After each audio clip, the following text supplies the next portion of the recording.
दोस्तों सभी को नमस्कार।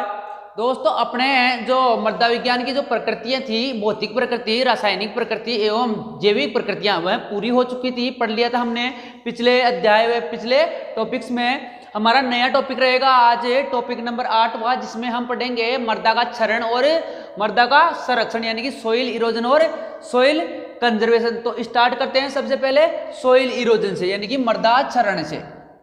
मृदा क्षरण यानी कि सोइल इरोजन क्या होता है? क्षरण या मृदा का क्षरण। तो सुनिए, detachment of the soil particles from the parental body, यानी कि मृदा का अपने पैतृक स्थान से या एक स्थान या मूल स्थान से हटकर दूसरे स्थान पर जाना क्या कहलाता है? मृदा का क्षरण। जैसे ये मृदाकण है,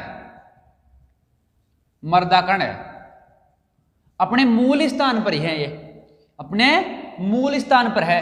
तो मृदा के कण एक स्थान से यहां पे दूसरे स्थान पर आ गए, दूसरे स्थान पर आ गए। कैसे आए? वायु, जल और अन्य क्षरण शक्तियों के द्वारा, वायु, जल एवं अन्य क्षरण शक्तियों के द्वारा मृदा कणों का एक स्थान से दूसरे स्थान पर पहुंचना क्या कहलाता है? सोइल इरोजन कहलाता है। अब यह सोइल इरोजन होता है सामान्यतः दो प्रकार का होता है। सामान्यतः दो प्रकार का होता है। एक तो होता है प्राकृतिक क्षरण, प्राकृतिक क्षरण यानी कि नेचुरल इरोजन, और दूसरा है एक्सीलरेटेड इरोजन यानी कि त्वरित क्षरण। क्षरण बोल दो या अपरदन बोल दो। तो देखिए, सबसे पहले प्राकृतिक क्षरण क्या होता है? यानी कि प्रकृति के द्वारा होने वाला, इसमें मानव का कोई रोल नहीं होता और यह मानव के द्वारा होता है। यह कम नुकसानदायक होता है और यह ज्यादा नुकसानदायक होता है। इधर देखिए, प्रकृति के द्वारा, प्रकृति के द्वारा, जबकि यह मानव के द्वारा होता है, मानव द्वारा। यह कम हानिकारक होता है जबकि यह ज्यादा हानिकारक होता है, कम हानिकारक, जबकि यह ज्यादा विनाशकारी या हानिकारक। अब देखो, यह कम हानिकारक क्यों होता है? क्योंकि इसमें मृदा निर्माण और मृदा क्षरण, इनमें दोनों में सामंजस्य बना रहता है। तो मृदा निर्माण व मृदा क्षरण यानी कि मृदा कटाव, दोनों में क्या बना रहता है? सामंजस्य।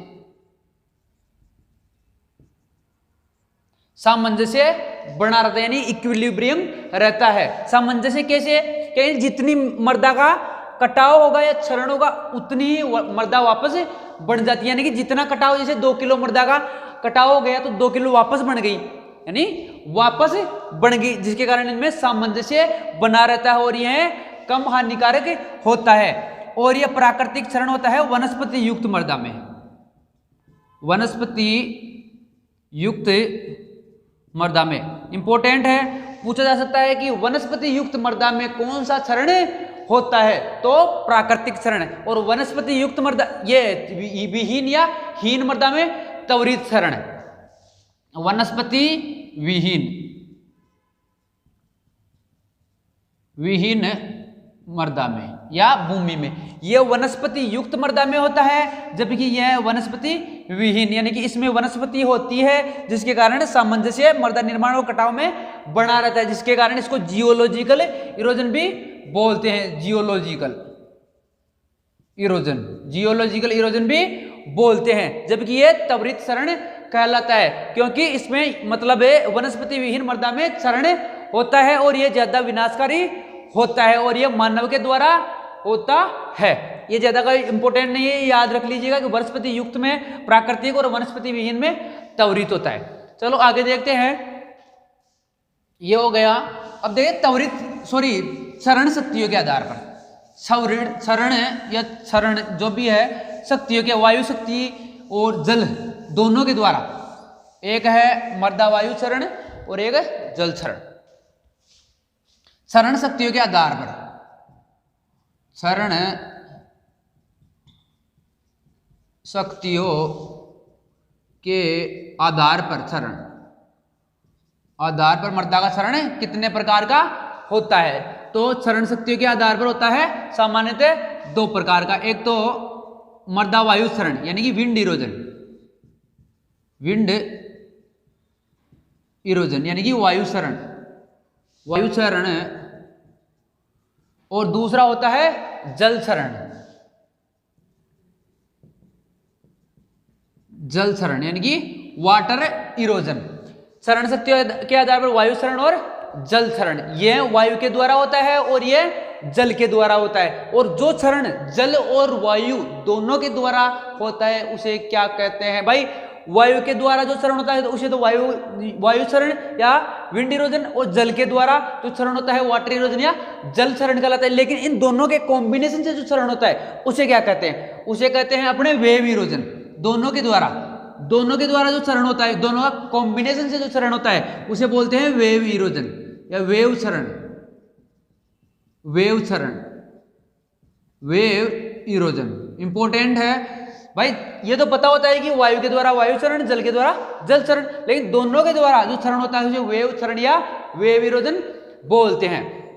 अब इनको कंबाइंड रूप से पढ़ते हैं कि इनके प्रकार, इनके मतलब वायु क्षरण के कौन कौन से रूप है या प्रकार है, और जल क्षरण के कौन कौन से रूप और प्रकार है। तो देख लीजिएगा इधर, सबसे पहले वायु क्षरण देखते हैं। वायु क्षरण के रूप, तो इनके 3 रूप हो सकते हैं।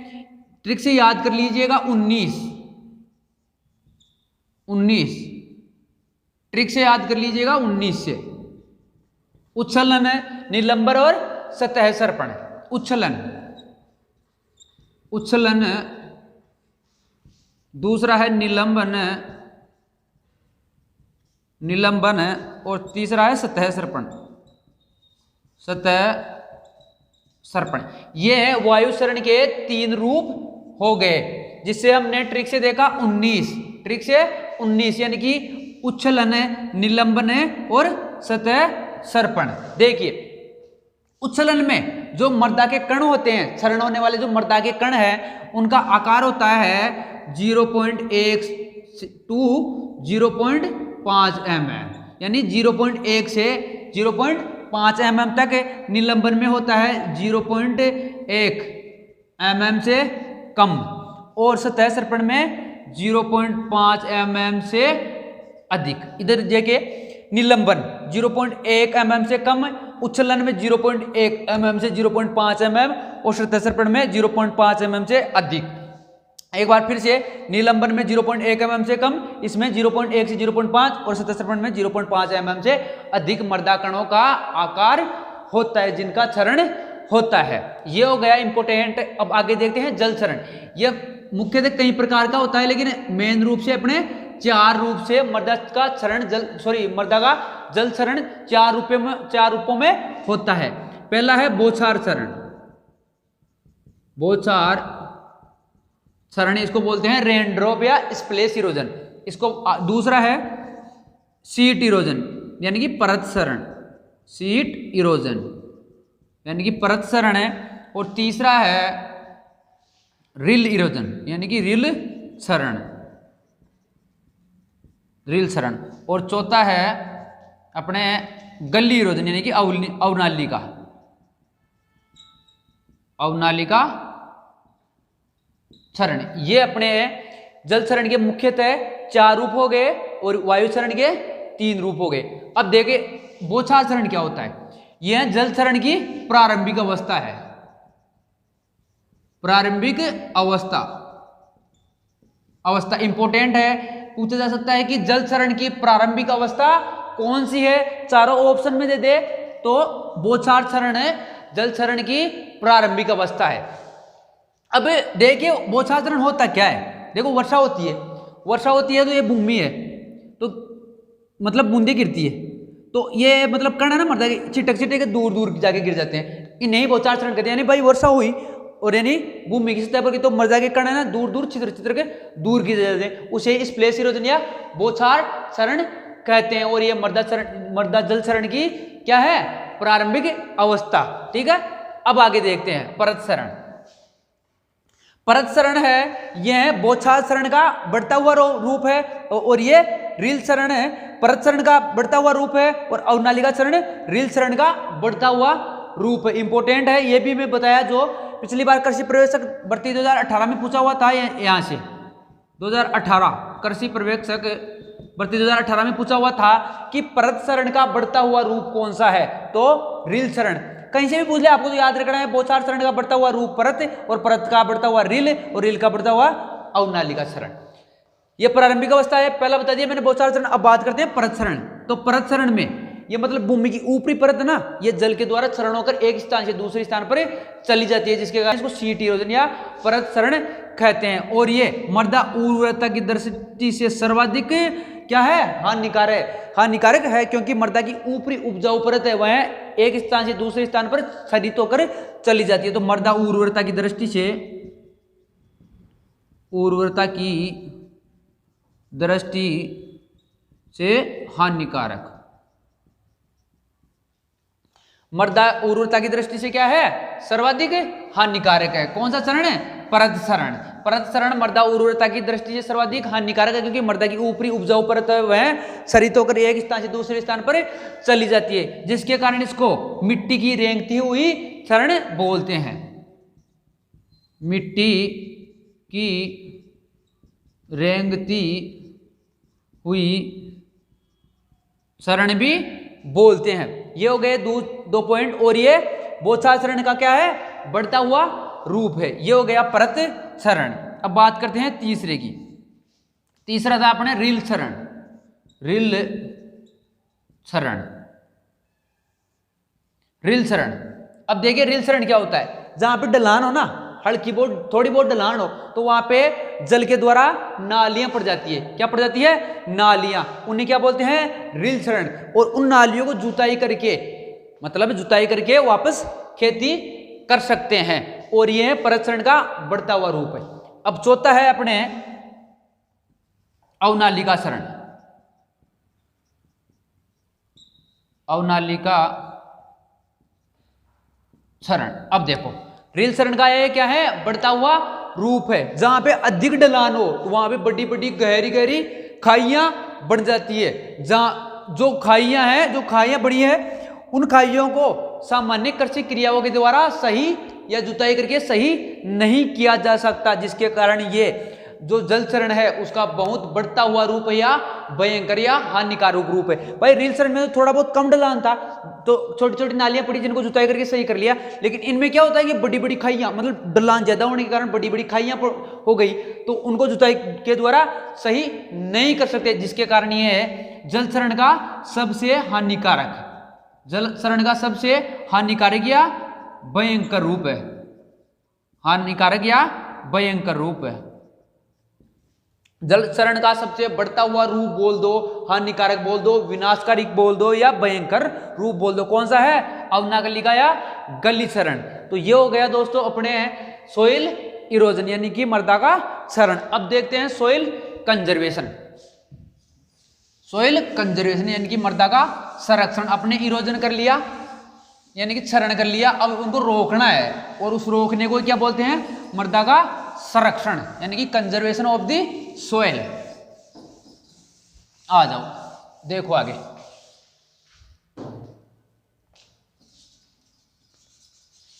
मृदा का क्या करना है, आपके संरक्षण। क्षरण तो कर लिया, अब क्या करना है, संरक्षण यानी कि मृदा का संरक्षण। मृदा संरक्षण।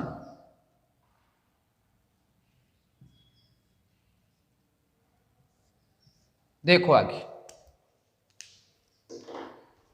सोइल कंजर्वेशन क्या होता है। सोइल कंजर्वेशन, उससे पहले देखिए जो सोइल कंजर्वेशन है उसका फादर यानी कि पितामह किसे कहते हैं, पितामह। सोइल कंजर्वेशन का पितामह कहलाता है एच वेनर। एच वेनर को फादर ऑफ सोइल कंजर्वेशन यानी कि मृदा संरक्षण का पितामह कहा जाता है। और मृदा संरक्षण किसे कहते हैं, जो मैंने बताया कि एक स्थान से दूसरे स्थान पर कटकर मिट्टी जा रही है, क्षरण हो गया, उसको रोकने की क्रिया, उसको मृदा क्षरण को रोकना, मृदा क्षरण को रोकना क्या कहलाता है, मृदा संरक्षण कहलाता है। ये हो गया मृदा संरक्षण की परिभाषा और इसके पितामह। अब देखते हैं कि मृदा का संरक्षण किस किस को, मतलब कौन, एक तो वायु क्षरण है, वायु के द्वारा जो क्षरण होता है उसको रोकना है, और एक होता है जो जल के द्वारा क्षरण होता है उसको रोकना है। तो देखिए उपाय देखने हैं मृदा संरक्षण के उपाय। तो पहला है जल क्षरण को रोकने के उपाय, जल क्षरण को रोकने के उपाय, और उधर देखेंगे वायु क्षरण को रोकने के उपाय। तो जल क्षरण को रोकने के उपाय, रोकने के उपाय मतलब संरक्षण ही हो गया, मतलब जल संरक्षण के रोकने, जल क्षरण को रोकने के उपाय, यानी रोकना मतलब कंजर्वेशन हो गया। तो जल क्षरण को रोकने के उपाय, दो उपाय है देखिए, एक सस्य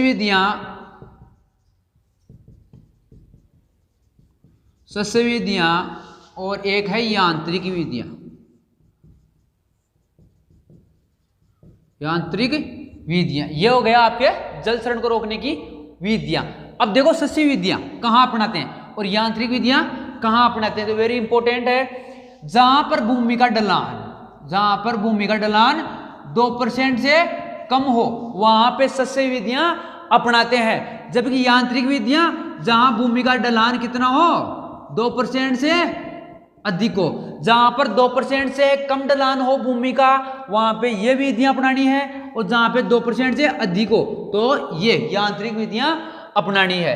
अब बात करते हैं कि सस्य विधियां कौन कौन सी है, पूछ लेंगे कौन सी विधि सस्य है और कौन सी यांत्रिक है। तो देखिए सस्य विधि में कौन कौन सी आएंगी, एक तो आती है contour farming, contour farming, farming मतलब खेती, और कंटूर मतलब ढलान पे, यानी कि समान ऊंचाई पर, मतलब ढलान पर खेती करना, और फार्मिंग यानी खेती, यानी ढलान पर क्या करना है, हमें खेती करना है।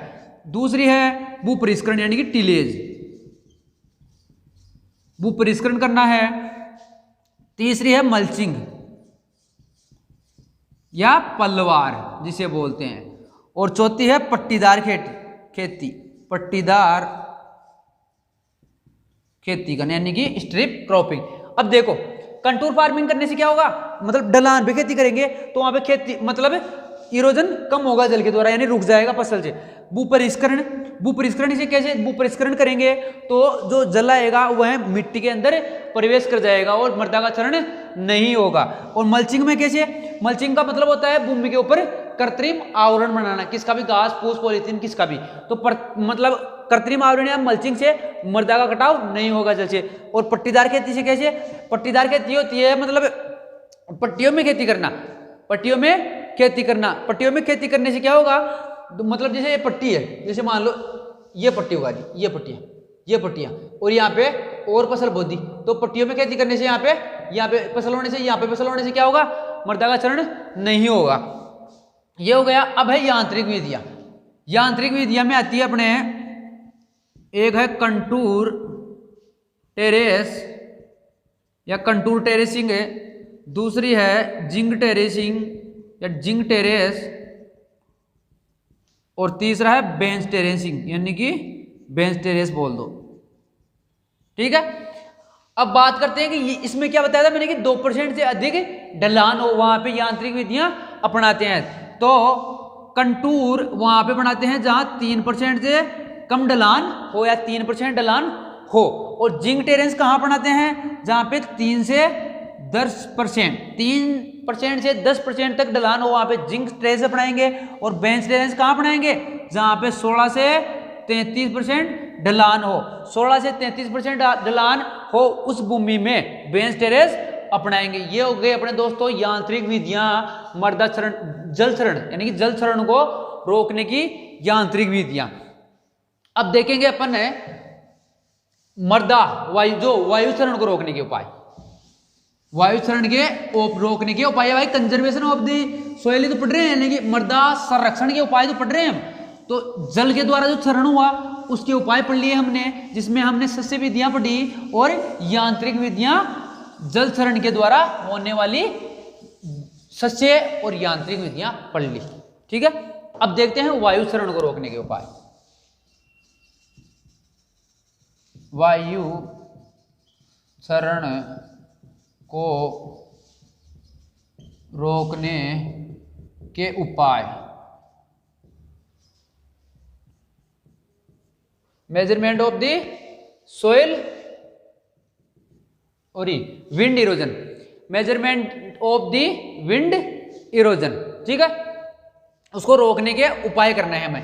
तो इधर देखिए, समझिए कि वायु के द्वारा जो क्षरण हो रहा है उसको कैसे रोकेंगे। तो दो विधियां हैं मुख्यतः। कितनी विधियां? दो विधियां हैं, और उसमें भी मैं इंपॉर्टेंट चीज बताऊंगा, याद करना। एक है वायुरोधी वृक्ष लगाना, वायु रोधी वृक्ष लगाना, वृक्ष लगाना। वायुरोधी वृक्ष हमेशा उत्तर पश्चिम दिशा में लगाते हैं, और यही इंपॉर्टेंट है। पश्चिम दिशा में इंपॉर्टेंट है, वेरी मोस्ट है, डबल स्टार लगा लेना कि हमेशा वायुरोधी वृक्ष मतलब खेत की कौन सी दिशा में लगाते हैं, तो वो लगाते हैं उत्तर पश्चिम दिशा में। अब बात करते हैं दूसरे की वायुरोधी पट्टियां लगाना, वायु रोधी पट्टियां लगाना। तो वायुरोधी पट्टियों में आएगा, एक तो आएगा विंड ब्रेक, विंड ब्रेक, और दूसरा आएगा शेल्टर बेल्ट, शेल्टर बेल्ट, ये आ गया। एक है विंड ब्रेक और दूसरा है शेल्टर बेल्ट। इधर देखो, विंड ब्रेक क्या होता है? एक कोई भी निर्जीव वस्तु हो सकती है, जैसे कोई पहाड़ आ गया, कुछ भी आ गया, उसके द्वारा उसका अपना वायु का इरोजन या वायु का क्षरण रुक रहा है, तो वह हो गई एक स्ट्रक्चर या विंड ब्रेक। मतलब कोई भी स्ट्रक्चर हो सकती है निर्जीव, जैसे पहाड़ आ गया, पर्वत जो भी है, उसके द्वारा अपना मर्दा वायु का क्षरण रुक रहा है, वायु के जो वायु से क्षरण हो रहा है वह रुक रहा है। और शेल्टर बेल्ट क्या होता है?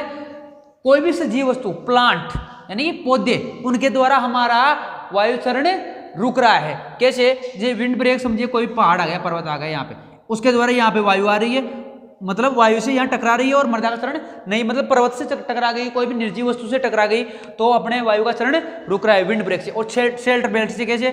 जैसे ये मान लो शेल्टर बेल्ट ऐसे लगाते हैं, मतलब बाहर की तरफ तो छोटे पौधे, फिर बड़े बड़े, फिर लास्ट में बड़े लगाते जाते हैं। तो शेल्टर बेल्ट से कैसे रुकेगा? ये मतलब प्लांट है, तो इधर से जो हवा आएगी ना, इधर, उसको बोलते हैं windward, windward side, wind ward side. और जहां जाएगी ना उसको बोलते हैं लीवार्ड, लीवार्ड। जहां से इधर से आ रही है उसे, ये इधर से आ रही है भाई, इधर से, तो विंडवार्ड, इधर जा रही है तो लीवार्ड। तो शेल्टर बेल्ट कैसे रोकेंगे मर्दा वायु क्षरण को? जो अपने ये तो पढ़ रहे हैं वायु क्षरण, भाई जल क्षरण के तो मैंने बताई सच्ची विधियां और यांत्रिक विधियां, तो आपने याद कर ही लिए, उसको तो पढ़ लिया। अब है अपने वायु क्षरण, वायु के द्वारा जो क्षरण हो रहा है उसको रोकना है, तो वायुरोधी वृक्ष लगाना। तो इसमें ये याद करना है कि उत्तर पश्चिम दिशा में लगाए भाई वायुरोधी पट्टियां। दूसरा तो विंड ब्रेक का मैंने बता दिया। अब शेल्टर बेल्ट के द्वारा कैसे रोकेगा वायु क्षरण? तो जिस साइड से विंड इधर आएगी, और इधर प्लांट लगा रखे हमने, कोई भी सरब या कोई झाड़ी है, कोई भी है, झाड़ी सरब जो भी है, ये अपने शेल्टर बेल्ट है। तो इधर से वायु क्षरण आएगी ना, तो इनसे टकराएगी, और इधर 5 से 10 गुना, 5 से 10 गुना, यानी कि जितनी इसकी हाइट है, शेल्टर बेल्ट की जितनी हाइट है उसके 5 से 10 गुना, 5 से 10 गुना इधर यह क्षरण नहीं होने देगा विंडवार्ड साइड में, और लीवार्ड साइड में 30 गुना, 30 गुना क्षरण इधर नहीं होने का। मतलब समझ रहे हो भाई, जितनी शेल्टर बेल्ट की हाइट है उसके 5 गुना तो इधर नहीं होने देगा क्षरण, और 30 गुना इधर नहीं होने देगा। जैसे 5 मीटर है, 5 मीटर है, तो इनकी 5 गुना, 5 से 10 गुना कितनी होगी? 25 से 50 मीटर। तो 5 से 10 गुना तो इधर नहीं होने देगा, इधर वायु आएगी, तो 5 से 10 गुना इधर क्षरण नहीं होगा, और 30 गुना इधर क्षरण नहीं होगा इनकी हाइट के। ये पूछा हुआ था एक बार है क्वेश्चन है कि शेल्टर बेल्ट के द्वारा लीवार्ड साइड में कितना क्षरण या कितने गुना तक क्षरण नहीं होता, तो आंसर होता 25 से 30 गुना या 30 गुना। इस प्रकार से ये हो गया आपके वायु क्षरण को या वायु क्षरण को रोकने के उपाय। वायुरोधी वृक्ष कौन सी दिशा में लगाते हैं? उत्तर पश्चिम दिशा में। इंपॉर्टेंट है, वेरी इंपॉर्टेंट है, उत्तर पश्चिम दिशा में लगाते हैं। इसके अलावा उत्तर पश्चिम दिशा में जब एक तो वायुरोधी वृक्ष हो गए, एक अपने फसल है ना, उसमें जो टाटियां लगाते हैं ना, टाटियां मतलब कोई स्ट्रक्चर है, मतलब जो एक फिजिकल या भौतिक स्ट्रक्चर है जो अपने बाजरे के मतलब जैसे कूचा नहीं आता शेकर मुंजा उनके द्वारा बनाते हैं, जो भी है टाटियां बनाते हैं, इन टाटियों को भी उत्तर पश्चिम दिशा में लगाते हैं। क्यों?